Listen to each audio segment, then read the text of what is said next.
cheminots, pompiers, gilets jaunes, urgentistes, chauffeurs de taxi, professeurs, ambulanciers, avocats, petits entrepreneurs, routiers, chômeurs, gilets verts, enseignants-chercheurs, agriculteurs, gilets noirs, lycéens, étudiants, retraités, travailleurs précaires, artisans, intermittents du spectacle, citoyennes et citoyens plus largement, la France est en colère.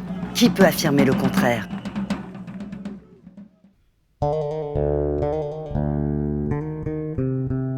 Réforme des retraites et de l'éducation. au détriment des plus fragiles.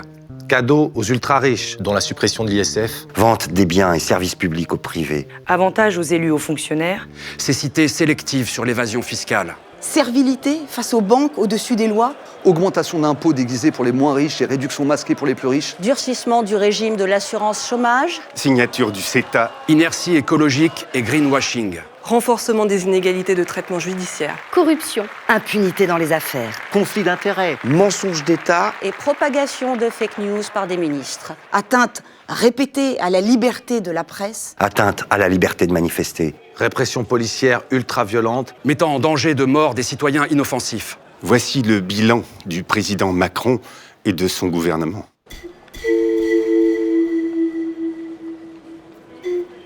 Le ras-le-bol qui a commencé à s'exprimer le 17 novembre 2018 sur les ronds-points Aurait dû être entendu. Bien au contraire. il a été réprimé avec la plus grande violence. en mutilant des corps. Et en brisant des vies. Si les gilets jaunes ont payé le prix fort de la répression, Les militants écologistes, les lycéens, les pompiers, Les urgentistes, pour ne citer que, ont également goûté au gaz lacrymogène, au coup de matraque, aux LBD et aux humiliations. d'autres encore qui ne manifestaient même pas. ont perdu la vie. N'oublions pas la mort de Steve Canisso, Et celle de Sineb Redouane. Cette répression a été expérimentée il y a plus de 10 ans dans ce qu'on appelle vulgairement les quartiers et dans les territoires d'outre-mer. les mêmes escadrons de police sont à l'œuvre depuis 1 an dans les rues de France. chaque samedi. Et il devient de plus en plus difficile de voir dans les forces dites de l'ordre Autre chose qu'une milice. à la solde de la Macronie.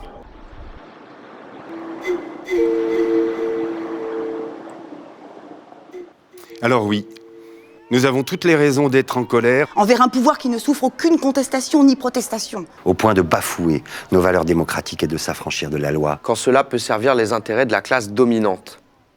Des intérêts qui vont à l'encontre de la sauvegarde de notre écosystème. quelles que soient les déclarations d'intention du président, Plus personne n'est dupe.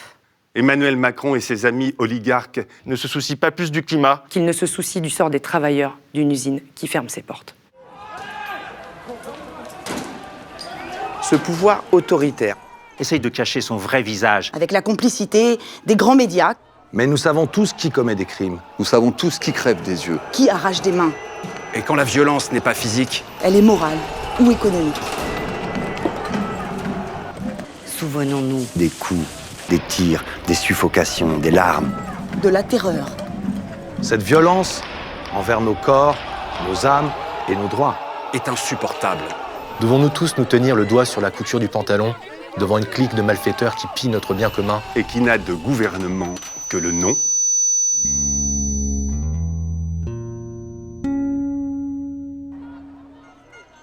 Vous, citoyennes, citoyens, avez le droit et même le devoir d'être en colère.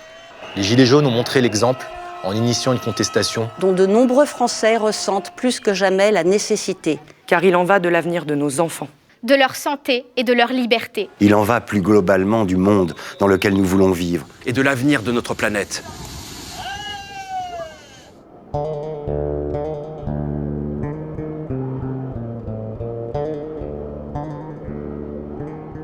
Si nous laissons faire ces hommes et ces femmes qui pervertissent la démocratie au point d'interdire de manifester, Sous prétexte de protéger le droit de manifester, Le pire reste à venir. nous sommes des millions. Ils ne sont que quelques-uns.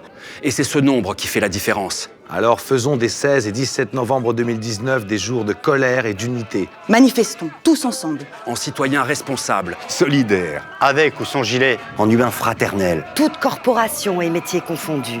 Insurgez-vous contre le pouvoir autoritaire et la politique catastrophique d'Emmanuel Macron.